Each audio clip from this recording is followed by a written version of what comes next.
No, popoldne je župan Janković poslal dopis kar predsednice uprave RTV-ja, v katerem nam očita, da nameravamo izvajati nedopusten pritisk na sodišče in da se celo postavljamo nad sodišče.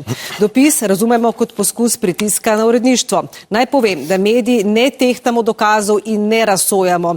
O zahtevi za sodno preiskavo, ki pomeni predkazenski postopek, bo odločalo sodišče. Pravno velja domneva nedolžnosti. Kot javni mediji pa smo dolžni razkriti sporne prakse, ki potekajo v povezavi z javnimi postopki in to ne glede na izid na sodišču, kjer določeni primeri padejo tudi zaradi izločanja dokazov, na primer. V našo oddajo Zoran Janković v vseh teh letih, kljub mnogim vabilom, nikoli ni prišel. Tudi danes ga ni, čeprav je pred 6 leti zatrjeval, da za nacionalno televizijo izjave nikoli ne odkloni. A si zdaj klicala PR, pa da smo ti rekli ne? A bi rekel ja? Bi rekel ja? Ja, a si kdaj klicala PR? Ja, par nas so prepričani, da vi ne bi hotel tega komentirati.